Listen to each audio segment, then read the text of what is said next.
the state of Washington.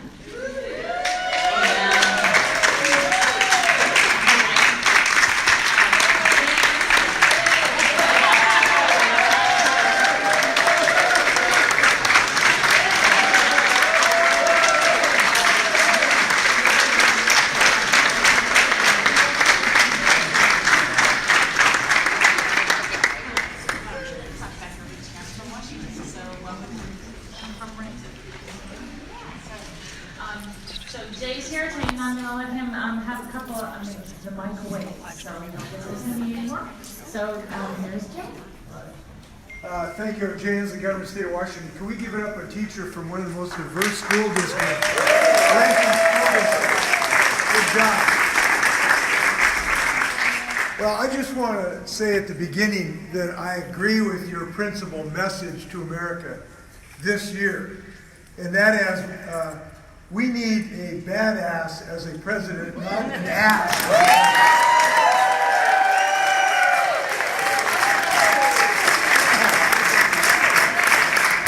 There is a difference, by the way. Well, we understand that. Now let me count the ways. I went to after the violence, we know you're dealing with violence in schools, and it makes me so heartsick that you have to deal with this now, and your students have to have this anxiety going to school. We do need a president who will do meaningful things against school violence. And Donald Trump's idea of arming first grade teachers with Glocks on their hips is not a solution to school violence. That's why I went to the White House last February and looked him in the eye and said, you know what, you need to tweet less and listen to educators more. That's what he needs to do.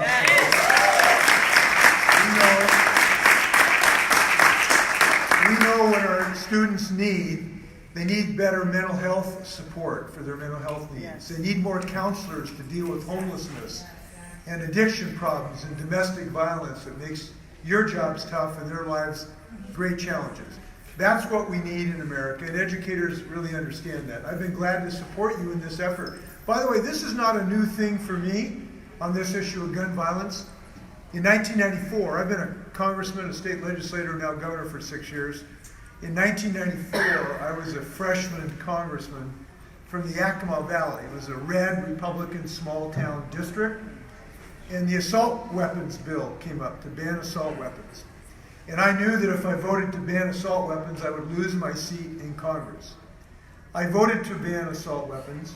I lost my seat in Congress, and I've never regretted that vote.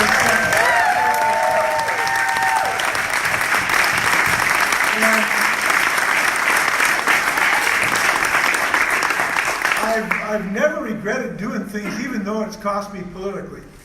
I never regretted voting against the Iraq War. I never regretted voting against the repeal of Glass-Steagall. I've always been one to stand up for growing a middle class instead of having trickle-down economics. And I think my state, Washington State, is a template. I believe it is a template for progressive success in the United States. And here's why I say that.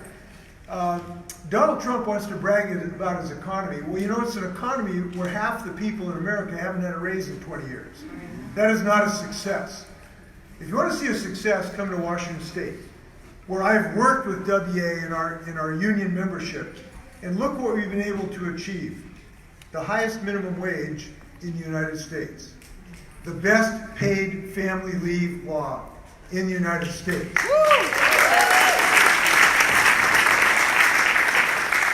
The biggest pay increase of 31% for teachers in the United States.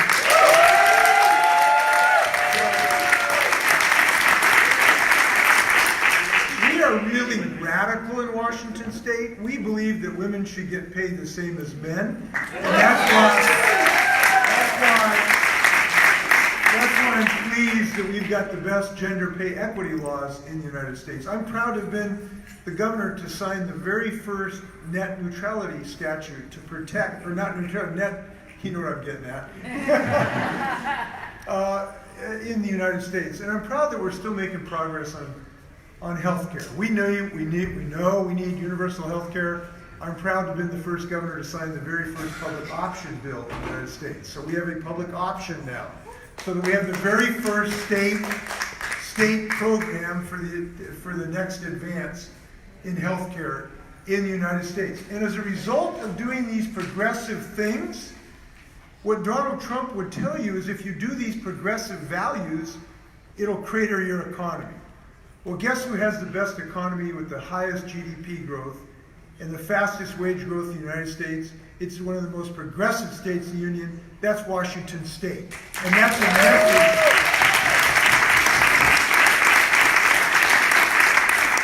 That is a message of success and a template for success in the United States. And it is not just our economic policy. What we have learned in the United States is that when you have values based on progressive values, of growing a middle class, of protecting working people, instead of having a trickle-down approach, it develops and grows your economy. It is a reason for job creation. It is a reason for wealth creation that we support middle-class families. And we also support this basic concept. Look, we understand the power of diversity in my state, not only as a matter of justice, but as a matter of economic growth. And I was proud to have been the first governor to stand up against Donald Trump's Muslim ban. I was the very first. I'm glad.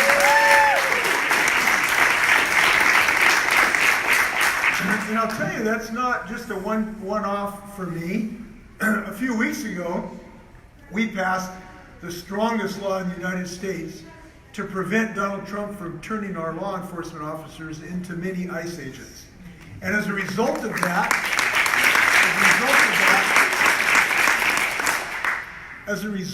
that, he tried to threaten me, right? So he threatened me. He thought he was threatening me. He says, you know, if you keep doing this, Governor Inslee, we're going to send refugees to your state. You know what I said? Send them. Send refugees.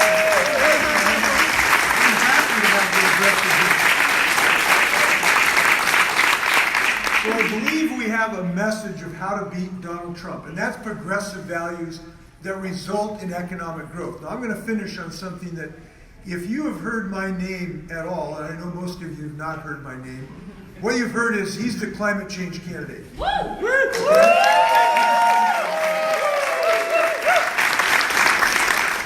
I think it is a fair brand to have, because I've been working on this for 2 decades. I'm the candidate who wrote a book about this 12 years ago. I'm the one who, with Jerry Brown, started the U.S. Climate Alliance. Now it's 24 states. We have 24 states dedicated to climate change. And we did that. We started the Climate Change Alliance because we wanted to show that there's still intelligent life in the United States. And it's been very, very successful. Here's what I believe. Donald Trump is wrong. He says wind turbines cause cancer. We know they cause jobs. That's what clean energy does. And I put forward an economic growth plan around clean energy to put millions of your students to work in good paying careers. We know we can do this. We know we have a moral responsibility to do this. And there's been one candidate who's put forward a program to do this. It's been called the gold standard by Ocasio-Cortez. It's been called the bar everyone else should have to hop over. And I would love if all the candidates joined me in this effort. I'm the one person with the highest grade from Greenpeace, because I have made a firm commitment to do this, and that is to making defeating climate change job one for the United States. I believe we can do this. I believe it's the highest moral responsibility we have. I believe we're going to have brilliant students, because your brilliant science teachers are making them understand climate science. And I appreciate what they're doing. So I want to thank you for what you're doing for our country. I want to thank you not just as teachers, but as bus drivers, and as cooks, and as nurses, and as librarians, and as psychologists, and as counselors. And we got to make sure we have the best and brightest to make sure we get them paid. I'll see you at the victory party. Thanks a lot.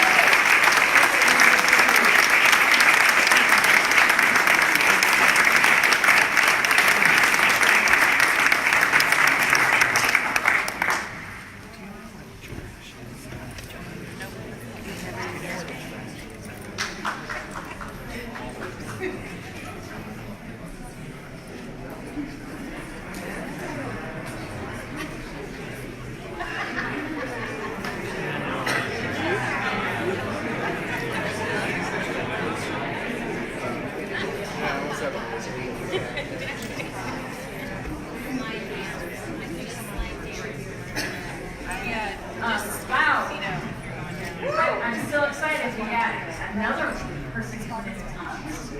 I would love to see our caucus room filled this full at 9:30 tomorrow.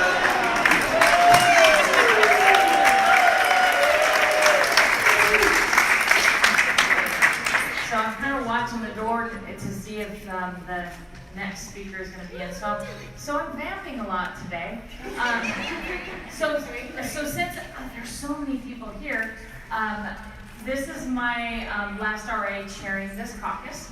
And I have loved every minute of it, except for like walking to the caucus room in Colorado, because that was horrible. But I was in a wheelchair at that point, so I rolled. I would like to introduce your caucus officers for next year. And you are in amazing hands. Some of you have heard this several times, but I want to make sure that you know who you're going to be talking with.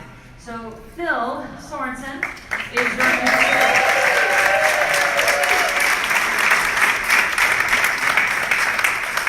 Phil is from Nevada, so if you are needing help on something, that's where you're going to go. I think the people in Washington will be super excited that I'm not talking to people all the time, because I kind of sit in the back row and a bad kid. I am, right? So the West Coast chair, Sandy Hunt, right here. She is from Washington.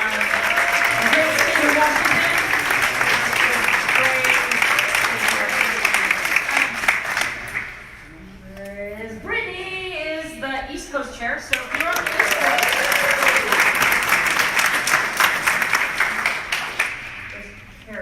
Karen back here is your secretary.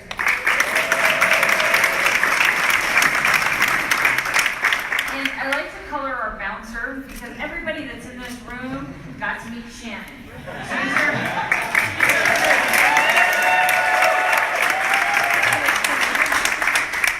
For the rest of this RA, I have appointed Jeb to be my parliamentarian. I just told him to do it. So. Also, Summer Stoner, who was out in the hallway, she's sitting right here now. She is our sergeant at arms. So, if you misbehave, she will take care of business. I think those are all the people. So, Tina and Tom over here, those of you who came in after I introduced them, they are our communications group.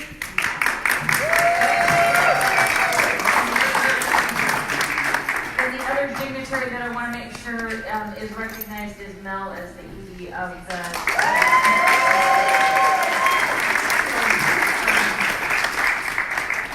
It is a well-oiled machine. If you aren't super active in the caucus, please start becoming more active. If you've got new business items, if you've got ideas, even if you don't know process, because we did not know the process 6 years ago. We learned the process. Personally, I forced myself to do a new business item, and then I forced myself to do a resolution, and then I forced myself to do a legend amendment. So I know how to help other people do it, and that's what we must do as rank and file members, is teach each other the processes. And how do you write a 3-minute speech that's effective on the floor? Because sometimes a 2-minute speech is better.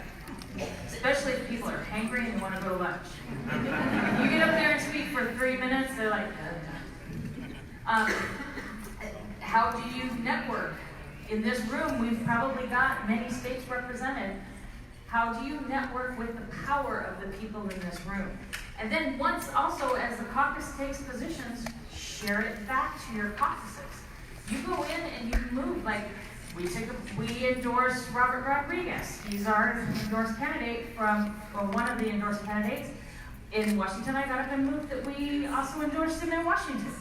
And that's because of the decision that was made here. So, with that said, is he near out there? Are we seeing any dignitary Shannon? Shannon? Maybe not.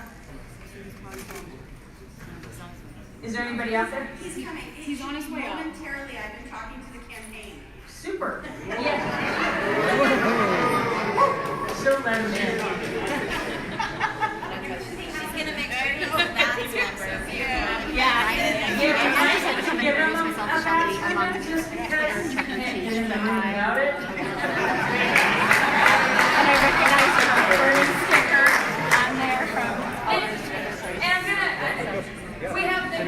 apologize for that in our caucus, that we don't allow other people into our caucus, not even to observe. So if you want to observe, you come to our evening speaker that we have. That's how you get a feel for what we believe in. And we strategize in this room. We talk about what we're going to speak to. We come up with ideas on speech ideas or new business ideas. It's a strat. We don't have 4 days prior to RAs to do all that work. So that's what we do. We are a working caucus. Peter. Yeah, I was wondering if maybe the best ought to consider like a associate membership where you get to pay the dues, but you don't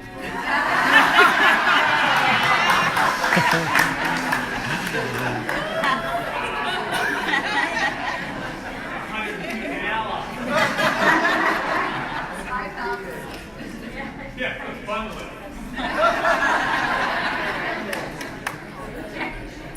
That's a really good idea.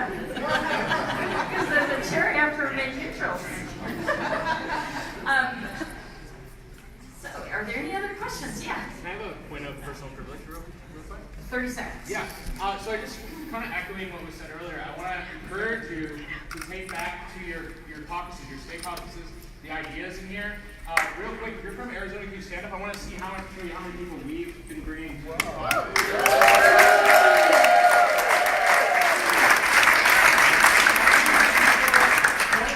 It is important to keep moving the needle in your state delegation. Thank you. This brings up another point. So we have the WEA back caucus. So when we go to our state representative, we have a caucus there. Oh, look at this. We got a visitor.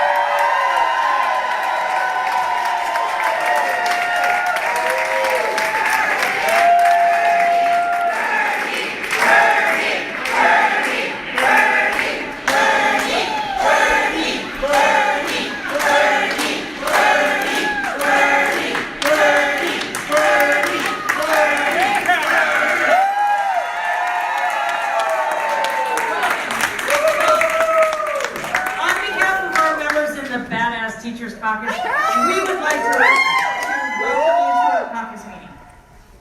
Yay!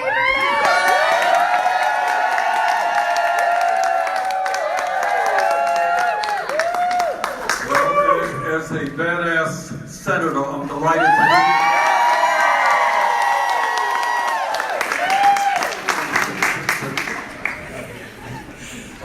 to let me thank you for what you're doing. Not only as educators, teachers, but as people who are willing to stand up and demand fundamental changes in our national priorities. Folks who understand that we don't give tax breaks to billionaires and then come from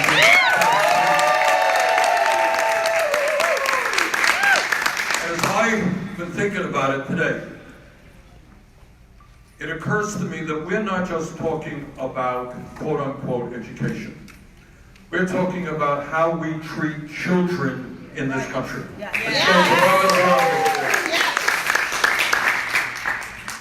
And I'm getting a little bit tired of politicians who tell us how much they love America, but that does not include a love for the children of America.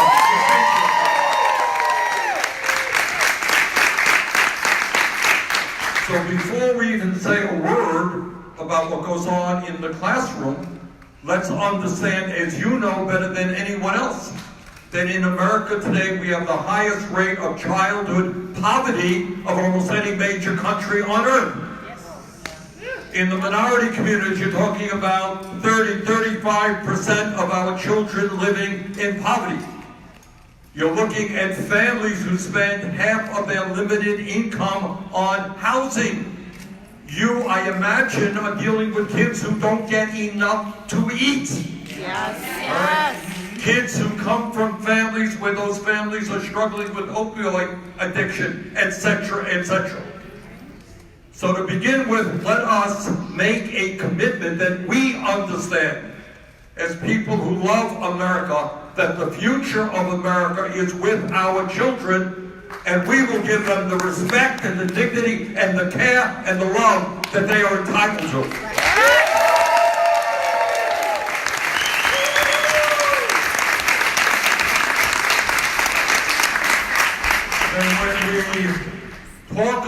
education, in my view, we're not just talking about the school day, all right? We understand, and you understand better than I do, that millions of kids come into kindergarten and the first grade already several years behind.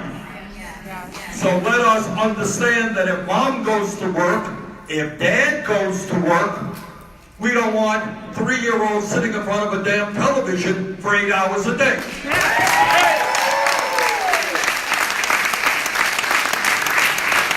So in the richest country in the history of the world, our children and their parents deserve quality, affordable, universal child care.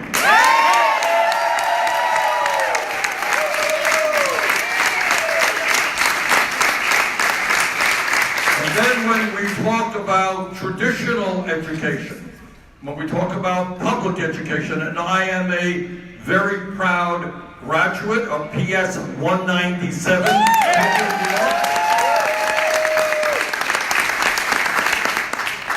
we understand that public money should not be going into charter schools.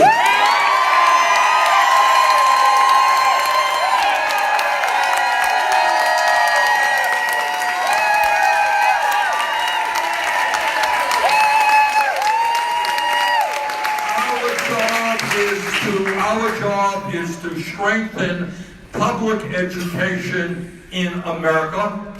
Our job is to make sure that kids get the best education that they possibly can. Our job is not to make Wall Street investors any richer than they are.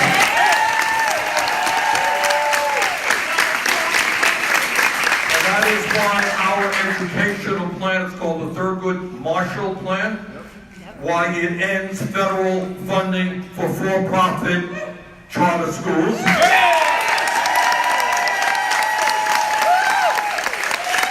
And places a moratorium on federal funding for any charter schools.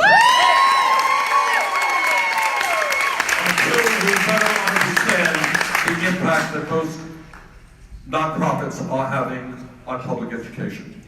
Furthermore, when we talk about education in America, maybe this is the most important point that I want to make. We understand, you understand, that I understand, that education and learning are inherent to who we are as human beings. And that all of us should be learning from the day we are born to the day we die. That is what human beings do. And therefore, I know it sounds self-serving because I'm in a room of educators. I understand that. But I say this when I'm not in this room as well. And that is, we have got to respect and honor people who do some of the most important work in our country. You are educating the future of America. You not only deserve respect, but you deserve adequate remuneration. I want the day to come. I want the day to come, in years to come, when young people are saying, wow, I am so excited. I am going to become a teacher. Yes. Because as a teacher, I have the opportunity to shape in my lifetime thousands of young children. Wow, what a responsibility. How important is that? And we must honor those people who do that enormously important work. I also want to take this opportunity to thank teachers all across this country for helping to lead the fight in America for the kids and taking on your state legislatures in area after area in this country. You have, and I know that in some of the more conservative states, people were shocked to see in Oklahoma or in West Virginia and Kentucky, and all over Arizona. I know the number of states where teachers did something rather extraordinary. And it's not easy. I know it was not easy. Going out, marching on the state capitol, and saying that, you know what? We want our kids to have the best education in the world, adequately fund education.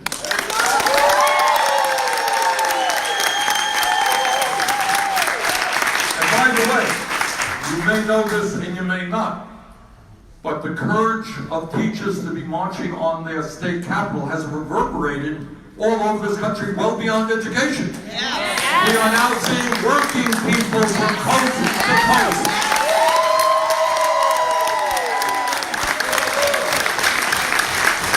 And the issue there, which again gets beyond education, is that people are asking a pretty simple question.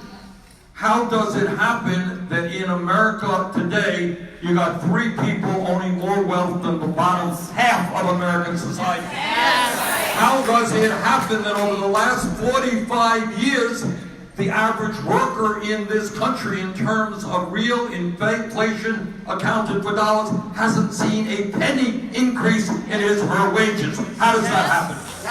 How does it happen? How does it happen that teachers who have graduate degrees or college degrees are falling further and further behind other people with a similar education?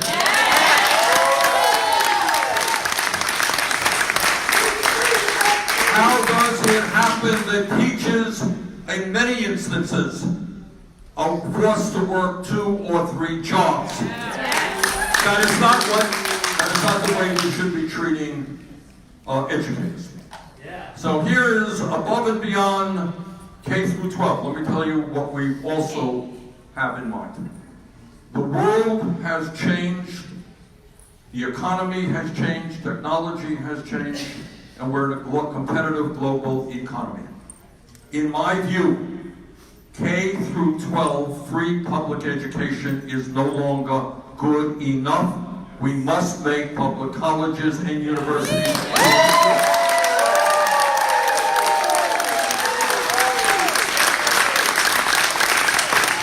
And as some of you may know, that is an idea that is catching on all over this country. But we've got to do something different. How many of you are dealing with student debt? Too much. Right. All right. I remember a couple of months ago, some young people from Howard University, as it happens, came into my office. About a dozen of them sat around and were talking. And they said, look, we are working in underserved areas. We're working in really challenging schools. That's hard enough. But we are also having to pay, getting a graduate degree, we are in debt to the tune of $150,000, $200,000 in debt. So imagine trying, but I don't have to imagine it, you're doing it. Nothing to imagine here. Trying to take care of your families, trying to pay attention to your kids and do your job as well as you can, and at the same time, every month paying off outrageous levels of student debt. Now, I have been criticized for this proposal, in addition to every other damn proposal. What makes you badass? But it is my view, that if the Congress, against my vote, could bail out the crooks on Wall Street who destroy if the Congress, against my vote, to give $1.5 trillion in tax breaks to the top 1% and large private corporations, you know what we can do? We can cancel all student debt in America.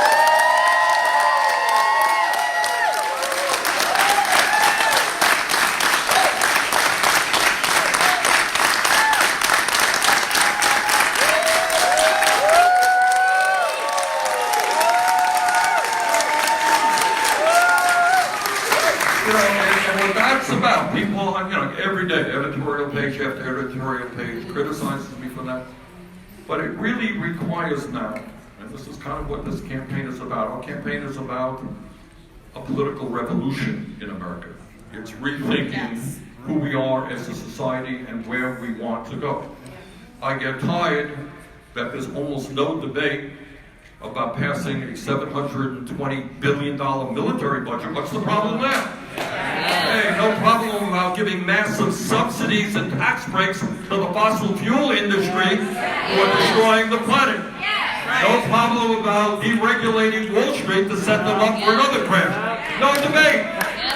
No debate. Oh my God, how terrible it is to start paying attention to the working class of this country and finally giving them a break.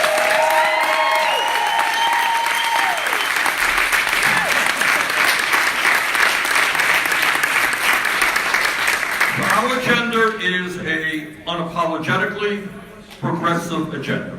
It is not only making sure that our kids get the best education in the world, it is not only demanding that we have the best educated workforce in the world.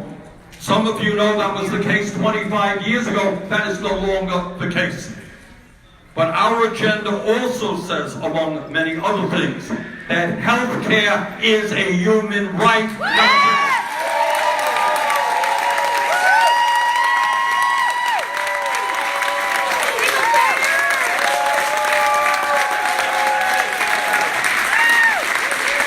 Our agenda says, fellow badassers,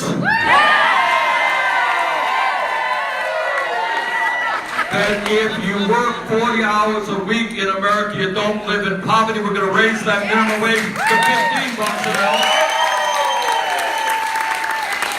And our agenda says that we want your kids, your own kids and the kids you teach, to grow up in a planet that is healthy and is habitable. Which is why we are going to take on the fossil fuel industry. All right, let me get going here and leave you to your business, but I did want to say one last thing.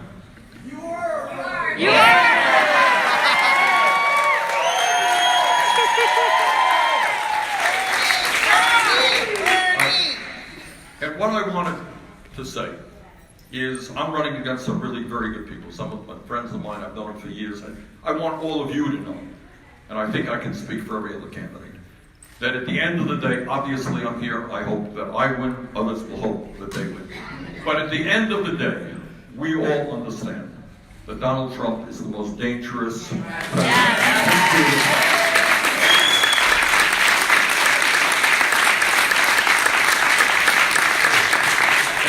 We will stand together and come together. But I wanted to mention to you one aspect of our campaign which maybe distinguishes us from other very good candidates out there. And that is, I think I'm the only candidate who says, you know, I appreciate your support, but it's not just Bernie. All right. When I talk about a campaign which says us, not me, this is what I mean. And this is not going to be seen, you don't hear this on TV, you're not going to hear it on the halls of Congress, floors of Congress. This is what it means, you know this, is that at the end of the day, the power elite in this country, the corporate elite, have so much wealth and so much power. And I'm talking about Wall Street and the insurance companies and the drug companies and the fossil fuel industry and the military industrial complex. No president, not Bernie Sanders or anybody else, can do it alone. What we need and what you know is we need an unprecedented grassroots movement of millions of people.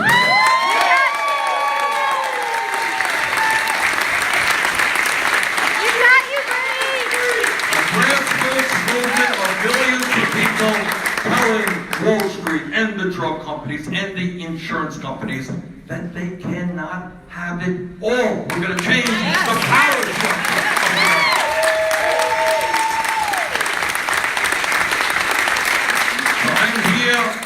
I'm here today on this beautifully cool Houston afternoon. God, it's hot out there. And I'm here very seriously, obviously to ask for your support to help me win the Democratic nomination, to help me defeat Donald Trump. And by the way, almost all of the polls out there have us pretty far ahead of Trump. But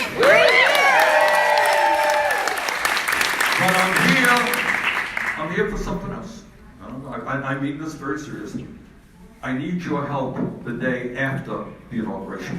Yep. You want to take on Wall Street and the charter schools? I can't do it alone. You're going to have to be here.